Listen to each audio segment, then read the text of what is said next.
ఇది ఉగ్రవాదుల దాడిగానే భావించాల్సి ఉంటుంది. ఎందుకంటే పుల్వామా దాడి జరిగిన తర్వాత, ఆ తర్వాత మన పెహల్గాం దాడి జరిగిన తర్వాత ఉగ్రవాదులకి ఏరేసే కార్యక్రమాన్ని భారత ప్రభుత్వం చేపట్టింది.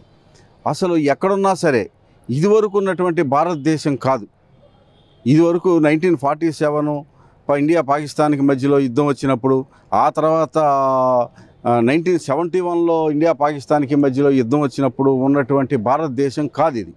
ఇప్పుడు అన్ని రకాలైనటువంటి శక్తుల్ని కూడగట్టుకొని మీరు ఒకళ్ళని చంపితే మేము నలుగురిని చంపేస్తామనేటువంటి పద్ధతుల్లో మనకు కావాల్సిన శక్తియుక్తులన్నింటినీ కూడగట్టుకున్నటువంటి భారతదేశం ఇవాళ పాకిస్తాన్ నుంచి, బంగ్లాదేశ్ నుంచి, మనకి పొరుగునున్నటువంటి దేశాల నుంచే చాలా ముప్పు పొంచి ఉన్నటువంటి పరిస్థితుల్లో ఆ చికెన్ నెక్ మీదుగా ఉన్నటువంటి 7 సిస్టర్స్ ఏవైతే ఉన్నాయో ఆ 7 సిస్టర్స్లో కూడా వైమానిక, ఆర్మీ, నేవీ విన్యాసాలను జరిపి ఖబర్దార్ అనేటువంటి పొజిషన్లో ఉన్న తర్వాత మొన్నగా పాకిస్తాన్ మీద మొన్న వైమానిక దాడి జరిపి, అదే మేలో జరిగినటువంటి దాడిలో దాదాపుగా ఉగ్రవాదుల్ని ఒకే కుటుంబానికి సంబంధించినటువంటి 50 మందిని 60 మందిని కూడా లేపేసిన తర్వాత అసలు మేము ఉన్నాము అనేటువంటి ఉనికిని కాపాడుకోవటం కోసం, ఉనికిని తెలియజేయటం కోసం శతవిధాలా ప్రయత్నిస్తున్నారు ఉగ్రవాదులు.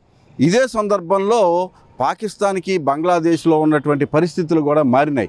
అక్కడ ఉన్నటువంటి పరిస్థితులు, రాజకీయ పరిస్థితులు కానీ, అక్కడ ఉన్నటువంటి ఎకనామిక్ కండిషన్స్ కానీ, అనిశ్చిత పరిస్థితులను కానీ వాళ్ళ యొక్క దారి మళ్లించాలన్నా, వాళ్ళ యొక్క దృష్టి మళ్లించాలన్నా ఎక్కడో చోట భారతదేశం మీదే ఏదో అటాక్ అనేది ఉంటేనే తప్ప అక్కడ లోకల్గా వాళ్ళు మనుగడ సాగించలేనటువంటి పరిస్థితులు ఇప్పుడు దాపరించినాయి గనక ఇటువంటి అటాక్ జరగటం అనేది సహజమే.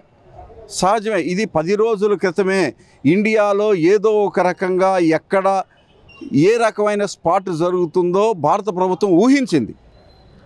ఎలా చేయదలుచుకుంటున్నారో కానీ ఎక్కడ చేస్తున్నారు అనేది చెప్పలేకపోయారు. కానీ 10 రోజుల క్రితం నుంచే దీని మీద ఒక అవగాహనకు వచ్చారు. దీనిలో భాగంగానే కాశ్మీర్లో ఒక వాల్ పోస్టర్ అంటిస్తే ఈ వాల్ పోస్టర్ని బేస్ చేసుకొని దీనికి ఉన్నటువంటి ముఠాని మొత్తాన్ని దేశవ్యాప్తంగా 10 మంది డాక్టర్లు, అంటే వైట్ కాలర్ టెర్రరిస్టులు అని వాళ్ళకు పేరు కూడా పెట్టారు. అంతా డాక్టర్లే. ఈ డాక్టర్లు అందరూ కలిపి ఒక కొత్త రకమైనటువంటి టెర్రరిస్టు ప్లాన్లకి రూపుదిద్దారు. అంటే ఇది టెర్రరిస్టు పన్నాగంగానే చూడాల్సి ఉంటుంది.